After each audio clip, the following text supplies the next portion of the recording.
So ayan po mga kalingap, panibagong vlog na naman tayo, panibagong gabi na naman na ano natin, pagbisita natin kay Josie. Kahit na gabi na, ay binibisita pa rin natin si Josie para ma-secure natin yung kalagayan niya. At siguro ngayon po yung huling gabi ni Josie na mag-ano siya sa hospital. Kasi baka bukas ay pwede na siyang ilabas. Kasi okay na po yung kalagayan ni Josie, medyo nakaka-recover na po siya sa kanyang sakit. At yung advice ng doktor na pwede na siyang ilabas at doon na lang magpapahinga at magpapagaling si Josie sa kanilang bahay. So for the meantime, si Ronaldin po ay mag-aalaga kay Nanay Josie doon sa bahay nila. Para sa kunay maalagaan, mabigyan ng gamot, mapapakain ng maayos. At syempre maalagaan siya. Siyempre, hindi natin alam kasi kung anong mangyayari kapag walang mag-aalaga sa kanya. So, importante kasi na kailangan mag-aalaga sa kanya yung mga anak talaga. Kasi si Nanay Josie, high blood po kasi, baka bigla na nang atakihin siya ng mild stroke, baka maulit-muli yung nangyari sa kanya. Kaya ayaw nating maulit-muli yung mangyari kay Nanay Josie. Kaya para hindi tayo lubos na mag-alala at masiguro natin siya na ligtas po siya. Kaya pag makalabas mo siya bukas, so si Ronaldin na po yung mag-aalaga sa kanya para alagaan po siya ng maayos. Kasi hindi pwedeng wala mag-aalaga sa kanya gawa na ng kalagayan niya, kailangan na may mag-aaruga sa kanya. Kaya ngayon mga kalingap, kumustahin natin at nabalitaan natin na yung kapatid niya na yung lalaki na si Atoy ay Itoy si Itoy daw pangalan nun. Si Itoy daw ay andito ngayon sa ospital kasama ni Ate Evelyn. Kaya ngayon ay interviewin natin para malaman natin kung yung side niya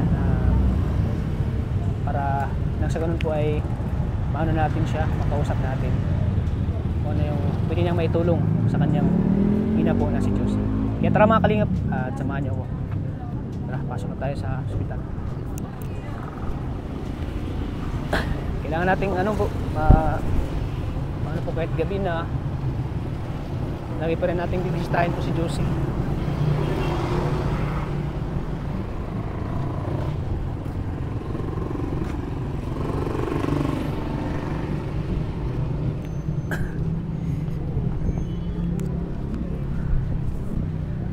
Masaya po ako ngayon kasi talagang good news po at medyo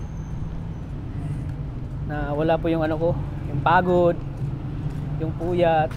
Parang medyo nakaluwag-luwag tayo ng paghinga kasi yun nga medyo okay na po si Josie, nakapag-recover na po. Kaya nung nakarang araw, grabe yung stress talaga natin, puyat sa pag-iisip. So ngayon ay medyo nakaluwag-luwag tayo. Salamat sa Panginoon sa mga dasal niyo po kay Ate Josie. Medyo maganda na yung pakiramdam ngayon, medyo hindi na ako nabahala po.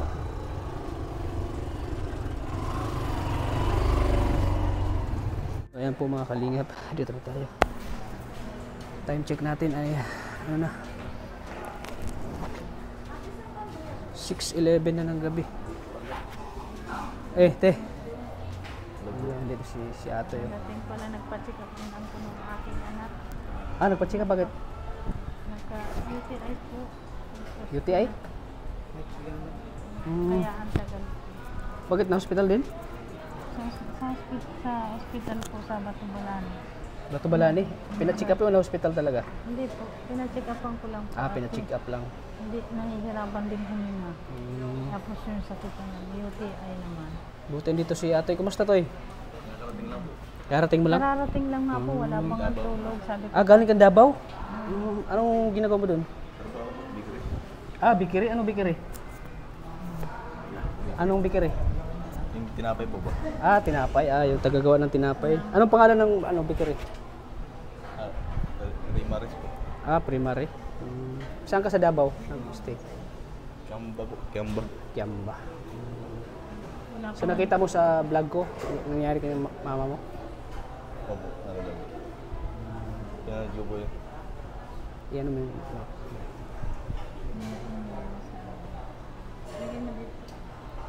Kailan ka pa dito? Kanina lang po, kakarating ko na. Karating mo lang. Nagbarko ka o aeroplano? Barko lang po. Dalawang barko. Sinakyan. Mga ilang sakayan? 3 araw. 3 araw nga, no? Bigyan nila sa akin 3 araw eh. Nagbarko ako. Kaya sabi ko, ayaw ko na magbarko sunod. Aeroplano lang ako, tagal. Tagal nga po. So anong naramdaman mo ano to nung makita mo yung kalagayan ni mama mo? Mawa po. Ayan, sakit na naman. Sakit na naman. Nagiwalay pala kayo ng ano? Asawa mo? Kaya po, Ha? Bakit nagiwalay kayo? di nagkaintindihan. Hindi nagkaintindihan. Kaya pala nakita ko siya, taga-Mantagbak pala yung asawa mo? Oo, kaya nagdabak yun. Ayan, nandito po si Itoy po mga kalingap. Si Itoy po ay pangalawang anak po ni Ate Juicy. So, nasa Mindanao ka nagtatrabaho, no? Sa Bikere. Po, dito. Buti pinayagan ka ng may-ari ng Bikere. May sabi mo po kasi po si mama. Sabi mo emergency at Magbayad walang mag-aalaga, walang magbabantay. Magbayad mo. Ang layo naman ang pinuntahan mo, Davao. Wala bang mga pwedeng apply trabaho, Manila, ganun? Wala po sa Davao talaga. Sa Davao. Sino nag-ano sa'yo sa Davao? May kakilala ka? Tropa lang po. Tropa lang. Grabe ang layo ng ano yan, Davao. Tropa sa Davao. Pumunta sa Davao, nagtrabaho lang sa bakery. Si Atoy. Kasi sa Maynila, mas malaki ang sahod doon eh. Kaysa sa Davao. Sa Davao kasi ano lang ang rate ng Davao.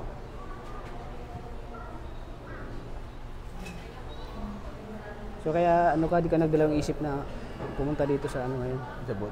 May sakit Para po si mama. bisitahin mo si mama mo. Kawawa naman po. Wawa talaga. May sakit. Sakit na naman. Kahit pa paano ay makita ka niya na kahit pa paano ay makita ka ni mama mo. Opo. Binisita mo siya. Matutuwa yan kahit na hindi na makapagsalita yan. Matutuwa yan dahil talagang yung presensya niyo bilang isang anak ay andyan para kay mama mo. Hindi baga matiis yung isang anak na nakita mong ganyan yung ano, yung isang ina mo na kaganyan. Nakakalungkot nga po eh. Pero wala magagawa, andyan eh. Oo nga. Wala tayong magawa dahil alam natin, di maiwasan talaga na may mga mangyayari talagang ganito.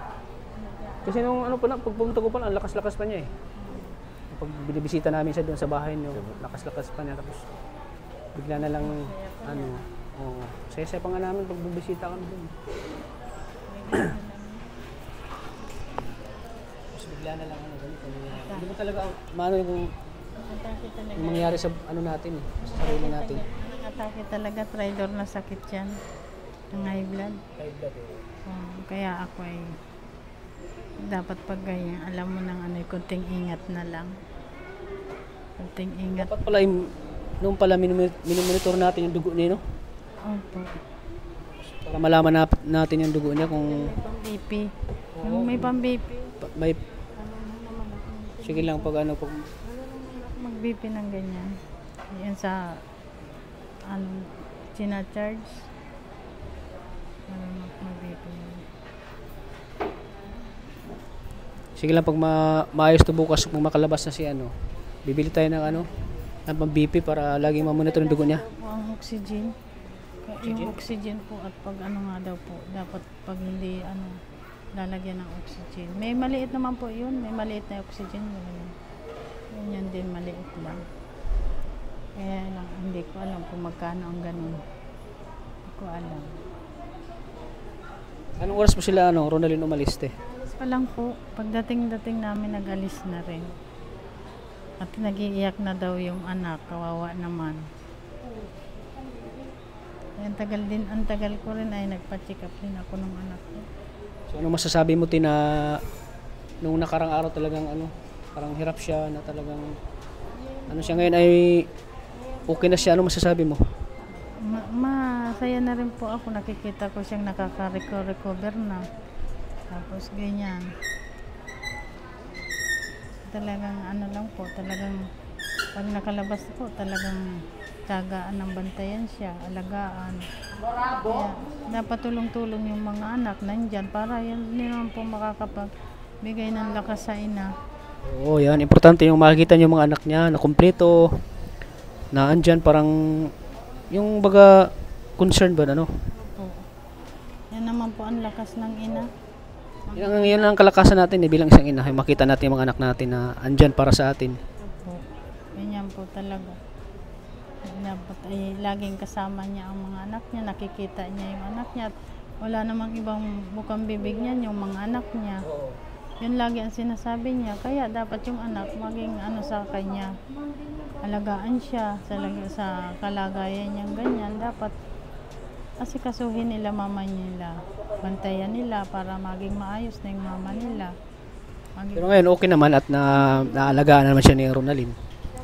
Oh, at ngayon, bumawi naman si Ronalyn ngayon. Kaya po, at sinasabihan ko naman sila, pinapangaralan ko naman sila. So, para sa ina din nila yun. Wala naman po.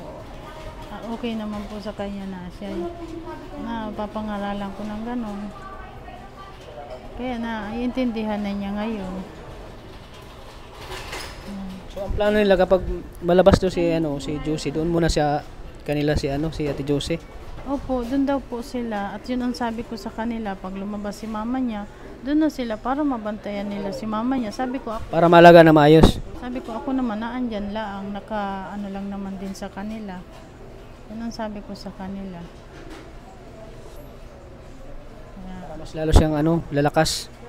Mas lalo siyang sumigla pag yung nag-aalaga sa kanya ay yung talagang anak niya. opo. Kaya, ganyan na lang ang dapat gawin ng mga anak. Bantayan nila mama nila. Kaya, gagaling yan. Naandyan lang ang mga anak sa tabi niya. Gagaling yan, lalakas yan. Kaya araw-araw lang niyang makita ang mga anak niya. Magiging na siya, okay na niya. At yun lang naman ang hangad niya. Yung mga anak makasama niya. Yun lagi ang sinasabi niya. So ngayon babawi yung mga anak niya. Oh, kahit sa pagbabantay ganun, no? Malaking yan. Masaya na siya pag nakita niyang yung anak niya mismo nagbabantay sa kanya, no? Yan ang lakas niya ay yung mga anak niya. Kaya dapat yung mga anak naman, huwag na nilang iwanan yung mama nila para hindi na maulit yung ganyang mangyari sa mama nila, kaiisip sa kanila. Kasi nung lagi akong bumibisita sa kanya, lagi niyang kinikwento talaga yung mga anak niya.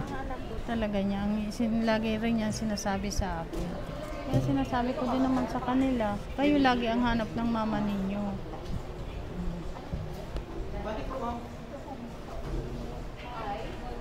Kaya pag bumibisita kami doon, lagi siyang masaya, no? Na may nakakausap siya kasi pag siya lang doon sa bahay, wala siyang makakausap eh. Hindi ko naman po siya pinababayaan. Ako din ang binabantayan ko siya. Lagi, inaasikaso ko siya sa pagkain, sa pagpapaligo niya, sa mga nakaano ako sa kanya. Hindi ko naman siya pwedeng pabayaan at naando na lang ako. Hindi ko naman siya matitiis nang nakikita ko siyang ganon.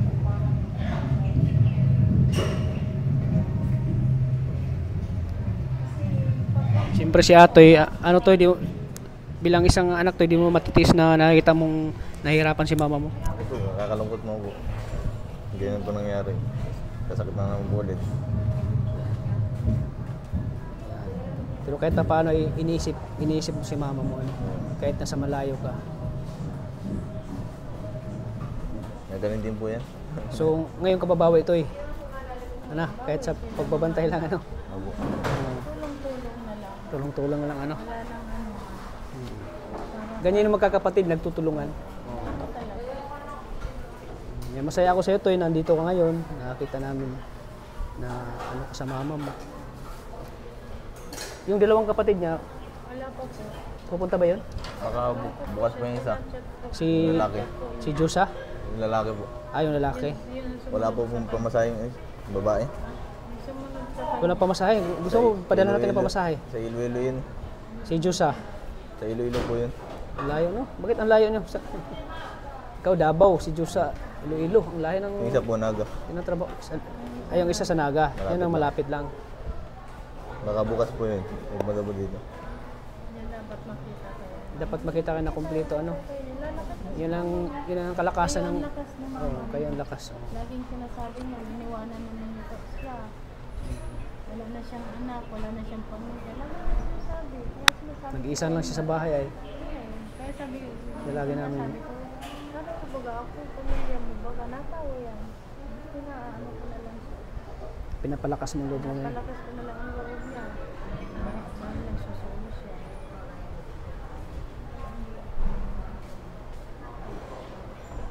Ano lang yan, kasama niya. Gusto niya kasama talaga niya. Yan lagi ang sinasabi niya. Gusto niya ipon yung mga anak niya. Nakikita niya. Ano lang gusto niya. Ayan.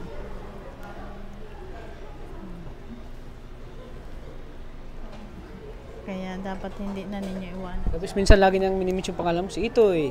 Napalay ano sa akin. Bibi.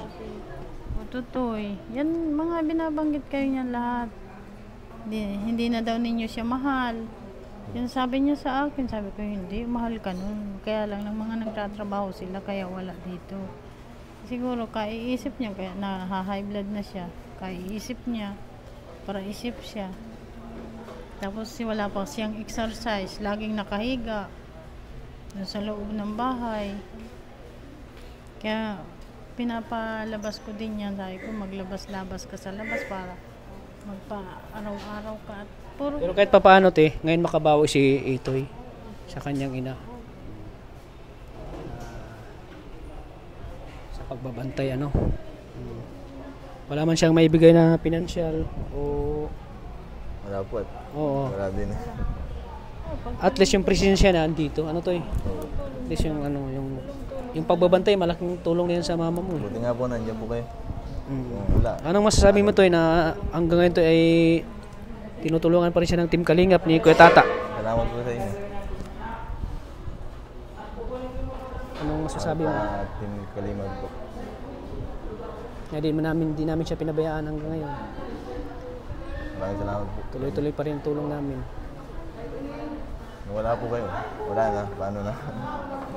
Kasi pangalawang ano nito eh, pagsubok sa buhay niya. Ang una, yung nagkasakit siya sa batok. Bukol po. Nagkataon kasi na yung nangyari noon, hindi namin siya napuntahan mga walong buwan. Opo. Tapos din after 2 months, nabisita namin siya. Tapos biglang nangyari ito sa kanya. So siguro ang Panginoon talaga, no?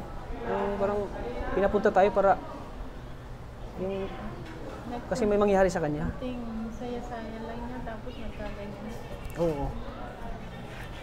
Kaya dapat makita kayo nila na nakita kayo nila na nagkakasundo kayo magkakapatid. Kasama niya. Wala tibaga ng bahay. Nagkakasundo ba kayo magkapatid?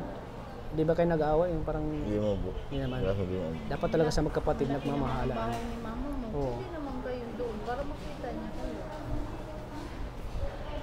Pag ano lang yan yung pagmamahal ng anak. Yan ang hinahanap niya. Pagmamahal ng anak. Yan ang hinahanap niya. Yung si Jusa, bakit ang layong Iloilo? Ay, nagtatrabaho. Marami naman pwedeng anong trabaho sa dito sa Daet. Bakit kailangan pang lumayo? Wala po sigurong nanap. Kaya napasabog sa malayo. Ha? Pinakit po yata yung tropa niya. Ah, ganun? Ang ganyan kasi case na ano pa, yung may ano si nanay, mama niyo may pinagdaanan. Dapat kasi may ano nga dyan, may kasama siya sa bahay. May katuwang siya. May Pinapauwi ko nga po yung dalawa. Yung isa daw po, lalaki baka bukas. Si Jusa, hindi ko po alam kung makakauwi yun. Sabihin mo, mauwi ka kasi si Kuya Tata mamasahe sa'yo. Sabihin mo ha. Sabihan ko po, Kung pamasahe problema mo, si Kuya Tata nang bahala. si Jusa po. Gusto na po umuwi niya. Basta makita lang ni mama mo si kayong magkapatid. Kasi siya yung nagbibigay ng lakas sa kanya eh. Nanghina siya pag hindi ka nakakita. Paglabas ni mama mo dito sa ospital. O, di pag uwi niya doon sa bahay ninyo, ay di sama-sama kayo. Ako naman, andun lang. Masaya yan. Oo, masaya yan. Masaya yan pag nakita kayong lahat na nakasama niya. Masasigla na naman yan. Masayahin naman dati yan.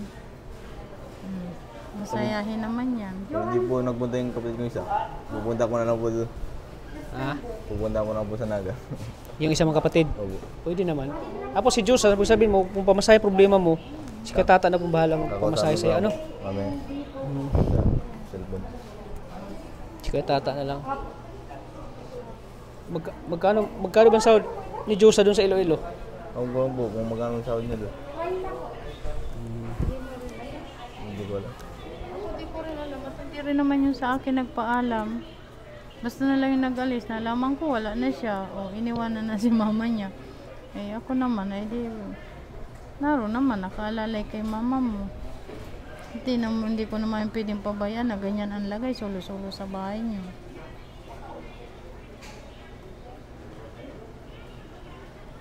Kaya Buti nga't na at ano na, ate. Butit na mabuti na yung kanang kalagayan. At di na siya nahihirapan, ano, naayos-ayos naman. muna yun sa akin pagdating ko, okay na pwede, mga ilang ano daw si mama niya, pwede nang lumabas. Stress talaga ako eh. Siya po. Ngayon nga ni nakikita ko naman na simula nang siya ay maanuhan na. Nakikita ko naman sa kanya, nakaka-recover naman na siya. Kaya. Pero nung mga nakaraang araw din ay pinanghihinaan na rin ako ng loob. Kita ko naman sa'yo na talagang ano, so parang nahinaan ka na. Hindi siya kumakain. Opo. Ayun natin nakita na hirapan siya eh. Kaya ngayon, ano siya ano na siya ng nalalamnan na yung tiyan niya ng pagkain, ng ganyan. Kaya So, tinuruan ka na magpapakain yan, te. Napakain mo na siya ngayon, di pa? inano po ni Ronaldin, siya po nagpakain. Nakakain na siya ngayon. Mabuti. Ang pakot nung una ay ako rin naman, ako ang nagpakain dyan. Kaya marunong din po ako magpakain. Sila naman po ang natimpla ng ano niya, ng ipapaano dyan, yung mga nurse. Binibigay na lang naman po sa amin, ilalagay na lang sa ano niya. So hanggang ano ka dito to eh, hanggang umaga ka rin magbabantay para may kasama si palitan na lang kayo ni ate. Bang tawag mo kay Ronaldin? Ronaldin lang? Ronaldin lang? Baby po ang nasanay doon. Baby, oh. So palitan na lang kayo ni baby, ano? Gano'n na lang po kami. Tulungan na lang tayo, ano, hanggang sa gumaling, hanggang sa makapag ano na siya, gumaling na siya ng maayos. Ganun po talaga, tulungan na lang. Kaya wala nang pagpipilian dyan na ayan, tulungan na lang gumaling si mama niya. At nakakaawa naman pag wala pa naman yung makalabas man yan, wala pa rin yung kaya sa sarili niya at ganun nga yung katawan niya, stroke siya. Kahit pa paano ay magiging masaya siya na makita yung mga anak na kumpleto. Masaya siya. Magiging masaya yan pag nakauwi na. Kaya lang talagang alagaan na po talaga siya. Alagaan na talaga siya at na-stroke nga siya. Ingatan na rin po talaga yan.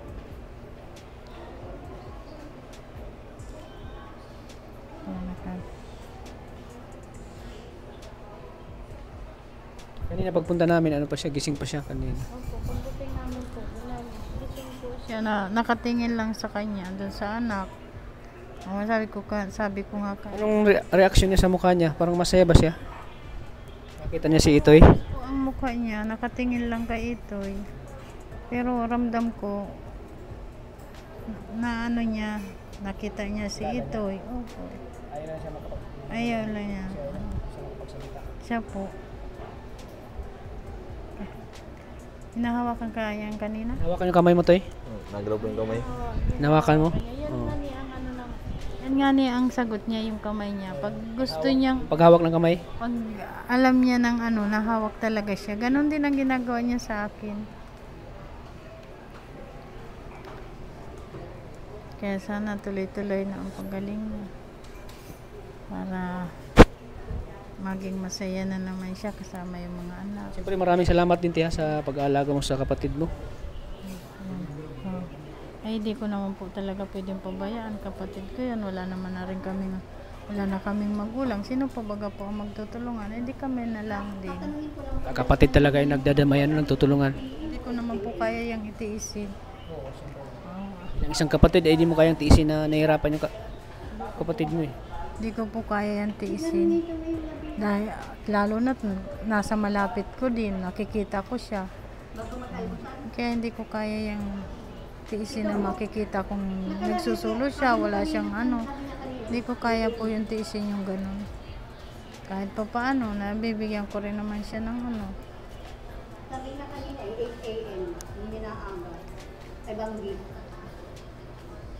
Kaya na lang ang ano ko sa mga anak.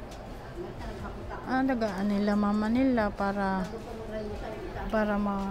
umigi na yung mama nila. Meron ka pang ano eh.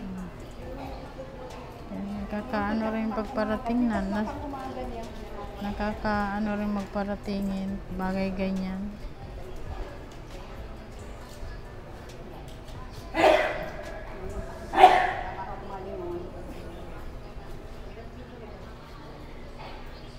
So ayan po, mga kalingap. Wala na po siyang ano, wala na siyang oxygen. Kasi alam ng doktor na kaya niyang huminga na wala na oxygen. Tinanggal na po. May Tinanggal na. dito na lang daw po. Yun ang ano, Monitor na lang daw po. monitor ng dugo. Ano niya sa oxygen. Dito na makikita. Ako nga ba din po? Ito ilalagay yung oxygen pag na ano na nagbaba sa 92. Kaya ito na ang monitor niya. Yan na lang ang magiging monitor niya.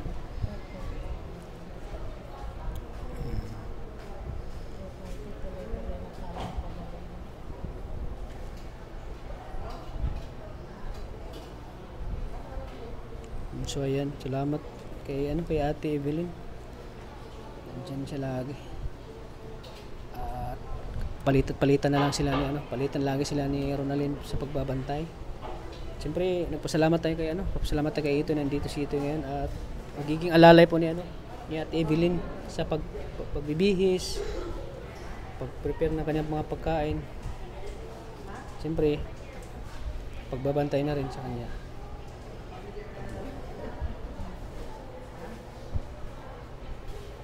Bali, nag-leave ka sa trabaho mo? Hindi po, nagpaano po ako. Sabi O nag-resign ka na? Hindi, Hindi po. hindi ka Napabalik nag-resign. pa naman ako sa Depende naman po sa akin kung Depende kung babalik ka pa o hindi na. Mm. Ah, Kasi grabe po layo. ha? Grabe ang layo. Ay, sobrang layo talaga. Pagod po na magbiyahe. Pagod. So, 3 araw ka barko? Oo.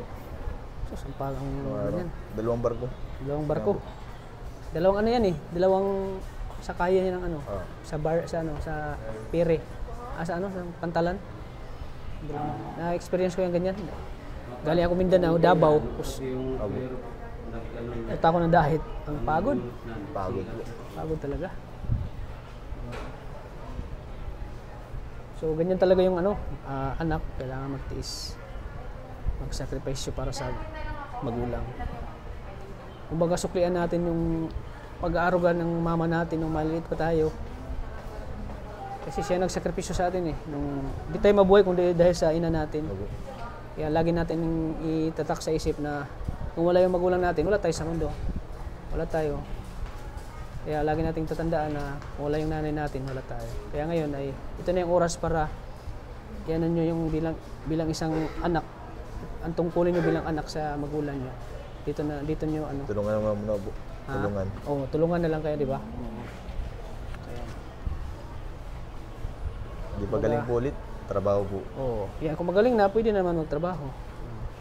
Tapos lagi nyo na lang kumustahin, tatawagan. Kumusta ka na Ayan may sahod ako, papadala ko sa iyo. Pang mo, pang Huwag na muna ninyong iwanan kahit Huwag mo na munang iwanan. kahit magaling na po siya yung paggaling. Ito huwag na munang iwanan, sabi ni Ate Evelyn. Para tuloy-tuloy yung talaga ni mama. Ganon. Pwede man sila magtrabaho, yung sa malapit lang, yung makakauwi sila.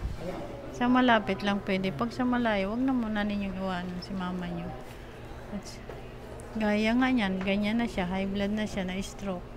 Hindi natin alam ang niyan at yan ay na-stroke na siya. Kailangan ng bantay talaga. Oo. Hindi na pwede siyang iwanan. Yan, mahihirapan pa yan lagi pa rin talagang may alalay yan. Hindi pa yung pwede mag-solo. Kaya,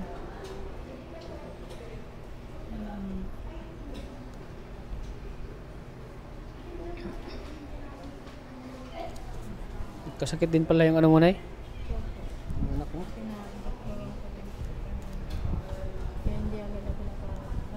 maaga dito. So ayan.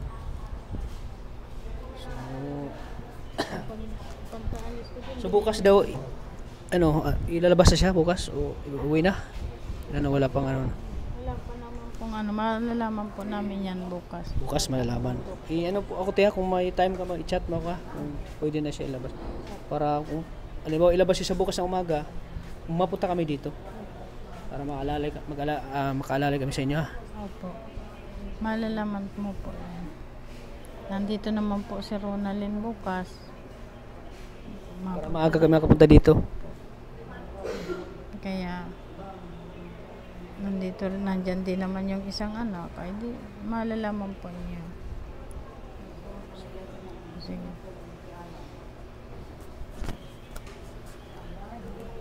At least ngayon, nakaluwag-luwag na tayo, Kasi nakita ko kay Ate Evelyn talaga, talaga siya, parang stress na sa kakaisip, sa kanyang kapatid.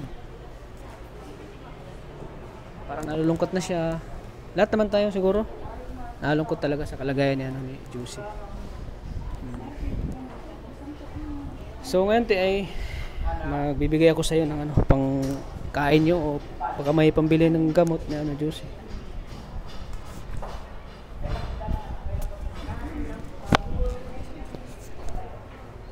Kanina binigyan ko rin si Ronalyn 1,000.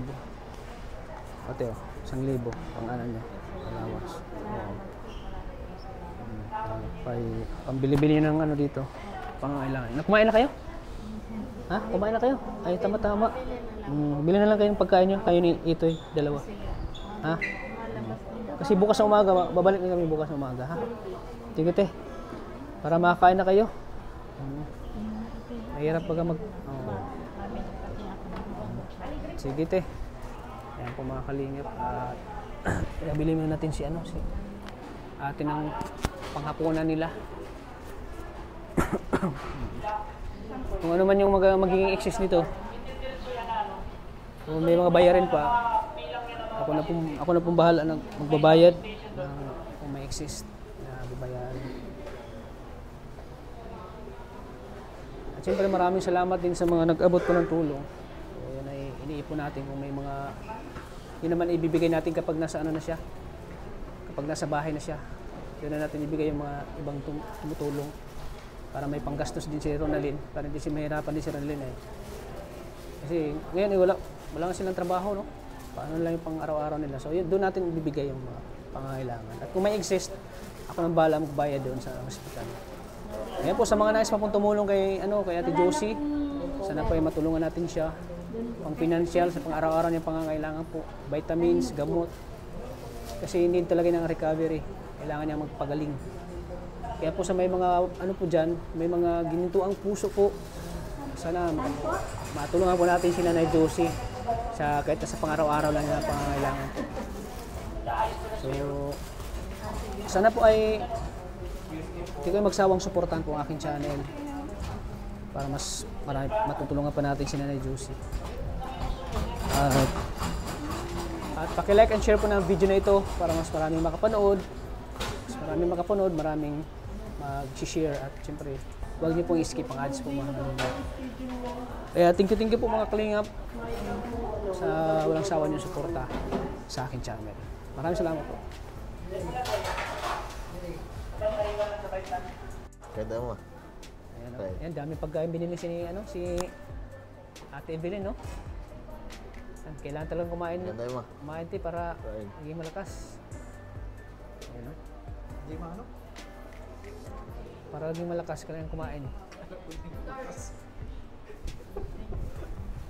Kala ko rinig hindi mautas. Para maging malakas. Malakas pala. Mama, kain ka? Kain ka na, Toy. Ma, ayun na. Bawal siyang, siya sa uso sa pagkainin. Ano po mga ulam yan, te? Masarap niyan. Nagutom tuloy ako. Hindi, kumain ako, te. Kumain ako. Barbecue po. Kumain ako. Sige, dito ka, te. Para makakain ka ng ayos. Dito ka, te. At maalis na rin kami. At may may gagawin pa ako.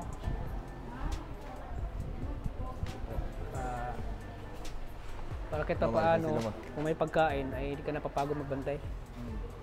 Ano, Juicy, mauna na kami ha. Ma, babay na. Babay na, maalis na kami. Babay na, ma.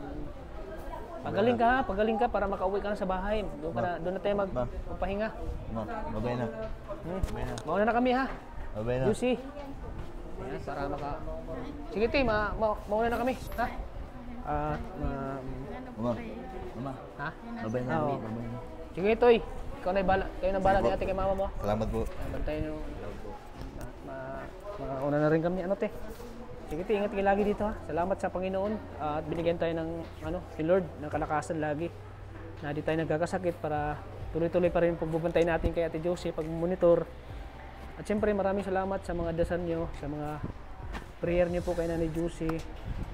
Talagang malaking pasalamat po namin na ngayon ay okay na po si Nanay Josie po. Talagang nakaka-recover na siya. Sana tuloy-tuloy na po yung paggaling niya po mga kalingap. Maraming salamat sa inyo lahat. At siyempre maraming salamat kay Ate Evelyn na nandyan siya lagi, kay Nanay Josie. At siyempre nagpapasalamat tayo ngayon sa presensya po ni Itoy, kanyang pangalawang anak po naman dito ngayon. Salamat Toy ha. Ikaw na pong bahala kay mama mag-ano. Sige Toy, mauna na po kami. Salamat. Sige Toy. Ano kami? Sige Toy, ingat. Ayan. So, bukas umaga, babalik kami bukas umaga. Sige Toy, para makakain ka na. Sige po, mauna na kami. Bye-bye. Josie, bye-bye. Maalis na kami. Bye-bye.